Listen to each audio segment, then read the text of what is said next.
नमस्कार सैनिक भाइयों। 9 मार्च 2024 और धरने का 384वां दिन। ये देखिए, किसी भाई को चाय पीनी है तो आ जाइएगा।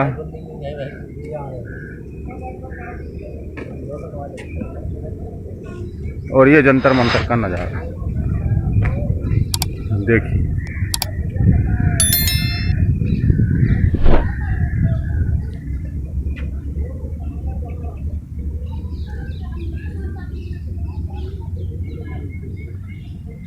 मिलते हैं पूर्व सैनिक गोपाल कृष्ण जी से।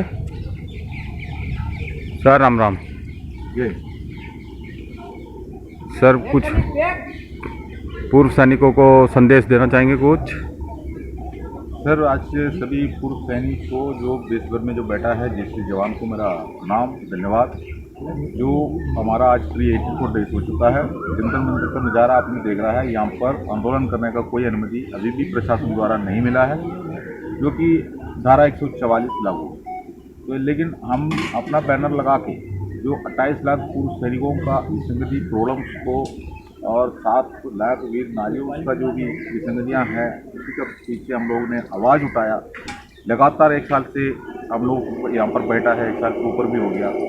हमने संवैधानिक तरीक़े से सरकार को मेमोरेंडम भी दिया है, लेकिन कहीं ना कहीं जाकर हम लोगों को यहाँ से उखाड़ में निकालने में लगे थे। लेकिन अब हम यहाँ पर आज का दिन भी हमने अपना मोर्चा संभाला है।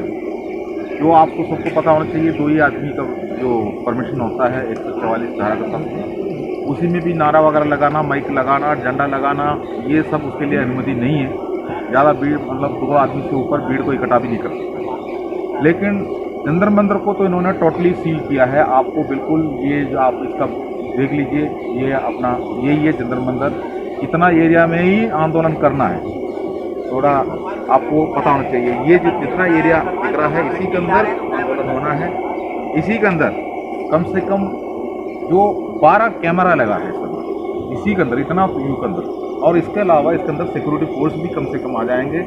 जो नॉर्मल टाइम पर 200 जो सिक्योरिटी फोर्स को लगाता है, अगर कोई धरना प्रदर्शन बड़ा चलता है तो उस टाइम पर काफ़ी संख्या में फोर्स आ जाता है। तो इसी के अंदर ये अंदर घुसने के लिए परमिशन चाहिए। तो हमें 2 आदमी का परमिशन है, हम उसको कर रहा है।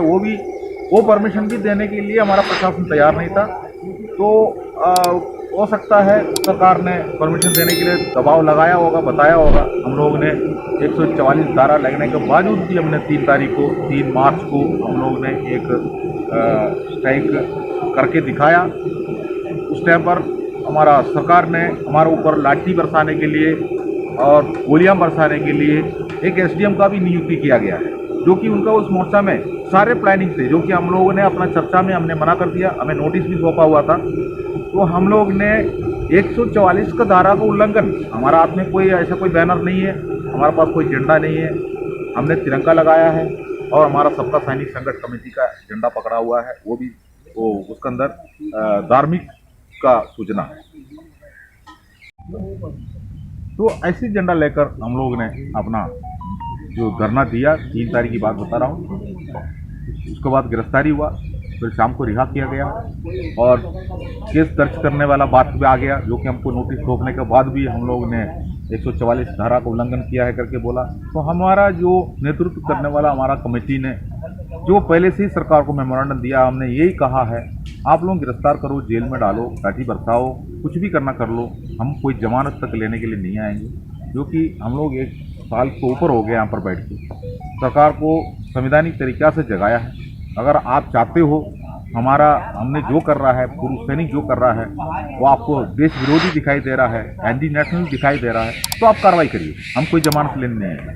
तो इसी जैसा हमने उनको मैसेज दिया। बाद में उन्होंने हमको शाम को रिहा कर दिया गया।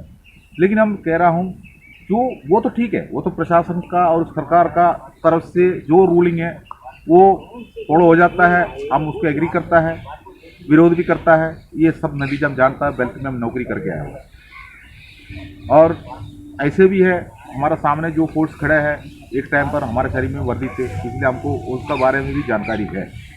एक बात ये भी है, हमारा कुछ पूर्व सैनिक जो घरों में बैठा हुआ है, कल भी मैंने देखा एक व्हाट्सएप ग्रुप के अंदर एक ने लिखा है यार अभी 4% डीए सरकार ने दे दिया है, पूर्व सैनिकों के लिए जो मिल रहा सब मिल जाता है, उसका बावजूद भी जो ये लोग धरना दे रहा है, जो कि कोई ज़रूरत नहीं है, 4% डीए दे दिया।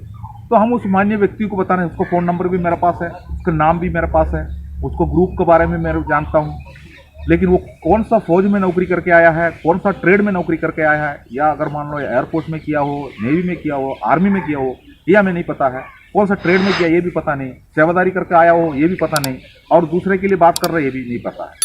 लेकिन उस मान्य व्यक्ति को मैं कहना चाह रहा हूँ, उसका नाम नहीं बता रहा हूँ, जो बंदा जो भी बोला हुआ है मलयालम भाषा में, केरला से बोला हुआ है, मैं उनको ये कहना चाह रहा हूँ, अगर आप पूर्व सैनिक जरूर है, आज आप सैनिक थे तब आज पूर्व सैनिक, आज पूर्व सैनिक है तो हमने जो आपकी अपना पत्नी के लिए पति भी तो होगा, अपना बच्चों के लिए बाप भी तो होगा, अगर आप अपना माँ बाप के लिए अपना उनका बेटा भी हो, ठीक है, और आप अपना जो भाई बहनों के लिए भी आप कुछ ना कुछ है, लेकिन आप जाने के बाद, हमारा मृत्यु होने के बाद जो हमारा वाइफ को पेंशन मिलेगा, हमने जो ले रहा है उससे आधा। अगर हमारे जगह पर एक अफसर का मृत्यु हो जाता है, उनको वाइफ को मिलेगा, वो आज जो ले रहा है उससे भी 10-20% ज़्यादा। तो आप टेबल देखो, सीपीसी से आया हुआ टेबल को देखो, काम पर ये विसंगति निकला है। आप अपने घर पे बैठ के बोल रहे हो 4% डीए दे दिया, भैया 4% डीए तो जनवरी से जो लागू है, अभी जून में फिर 4% देंगे। हाँ सर, ये हमको ही नहीं मिला, पूर्व सैनिकों को नहीं मिला, ये पूरे पेंशनर्स को मिला है, केंद्रीय कर्मचारियों और राज्य कर्मचारियों, बिल्कुल सभी को मिलता है। ये महंगाई के ऊपर निर्भर है। जो अगर सरकार ने 6 महीने का कार्यकाल के बीच में कोई भी सामान के ऊपर अगर मान लो जो रेट बढ़ोतरी नहीं किया है, रेट अगर बढ़ोतरी करता है तो उसी हिसाब से उनको उसका टैक्स भी मिलता है, तो रेट बढ़ोतरी होता है तो उसी हिसाब से महंगाई भत्ता देता है, ठीक है। अब वो महंगाई भत्ता 4% दिया है, लेकिन उनको इस व्यक्ति को ये नहीं पता है हमें कितना मिलना चाहिए था। 4% सरकार ने दिया, बहुत खुश होकर बोला 4% दे दिया, सरकार बहुत कुछ दे रहा है, सब कुछ है। मोन तो उसको मैथमेटिक्स वही है, उनको अपना मतलब है, ठीक है, उनका अपना कैंटीन कार्ड उनको पास रखा हुआ है, बस उनको पेंशन मिल रहा है। लेकिन उसके बाद क्या होगा, जब मैं जाने के बाद क्या होगा, उसके बारे में वो नहीं सोच रहा। तो इसी के लिए हम जिंदा रहते टाइम पर लड़ाई लड़ना है। यहाँ पर हम अकेला नहीं लड़ रहा हूँ, इस जगह पर हर डिपार्टमेंट लड़ाई लड़ रहा है, अपना मांग रखता है सरकार के सामने, उसी जैसा यहाँ पर मांग हो रहा है, तो हम भी वही कर रहा है। तो हमारा थोड़ा आगे बढ़ के चला गया, जो कि हमारा इसलिए चल गया, हम ज़्यादा दिन इतना इसलिए हुआ था, इसी जैसा नपुंसक पूर्व सैनिक हर जगह पर बैठा हुआ है, जो कि तोता का जैसे बातें करता है। वो जो बंदा जो बात किया है, मैं पहले ही बता रहा हूँ, वो एक तो नॉलेज का कम से हो सकता है, नहीं तो ज़्यादा नॉलेज की वजह से हो सकता है, ज़्यादा ज्ञान प्राप्त करके आया होगा उसकी वजह से हो सकता है। उन्होंने बोला है जंतर मंतर मत जो आंदोलन कर रहा है उसमें पूरा उग्रवादी आतंकवादी घुसा हुआ, भाई वो ऐसे बोल रहा है। यार आप लोग सोचो, आतंकवादी घुसा है, यही हकीकत बात है। लेकिन उस श्रीमान जी को मैंने ये कहना चाहता हूँ, जो पूर्व सैनिक है, जूता ना ले किसी से जूता लेने का कोशिश ना करें। अगर आतंकवादी बैठा है तो 500 मीटर दूरी पर ये जंतर मंतर, अभी अपना पार्लियामेंट जो है हमारा, राष्ट्रपति जो है, रक्षा मंत्री है, होम मिनिस्ट्री है, ठीक है, ये प्रधानमंत्री ऑफिस से सब 500 मीटर दूरी पर है। 500 मीटर दूरी पर उग्रवादी घुसा हुआ है। ये कौन बोल रहा है? एक पूर्व सैनिक बोल रहा है। वो अन्न खा के आया हुआ, आज पेंशन ले रहा है, 4% डीए बढ़ोतरी हो गया, तब उसी का तारीफ कर रहा हो। अगर इस जगह पर इतना सुरक्षा व्यवस्था इतना खराब है, वो अपना घर पर बैठ के उनको पता चल रहा है। इसलिए उनसे मैंने हाथ जोड़ के बोल रहा हूँ, अगर जानकारी नहीं है तो मुंह बंद रखो। अगर मुंह खोलता है तो दूसरे के लिए खोलता है, तो उसी का बाद फिर हमको जन कुंडली तक पहुंचना पड़ता है।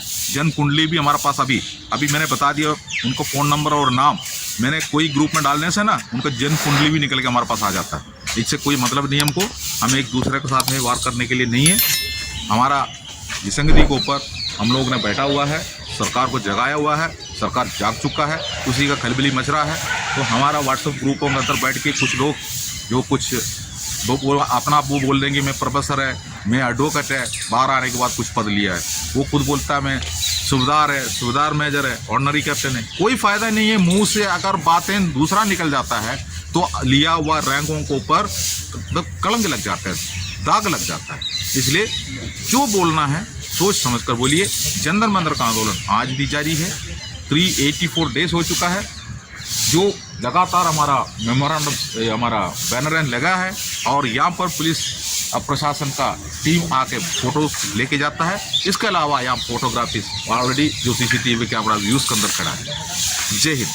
आप जंतर मंदिर से ये जो बैनरें हट जाएगा, सारे बीमारी खत्म हो जाएगा। ये कई बार मैंने बोल चुका है, लेकिन इसको हटाना या नहीं हटाना हमारा ऊपर निर्भर है, नहीं तो आपको ऊपर निर्भर है।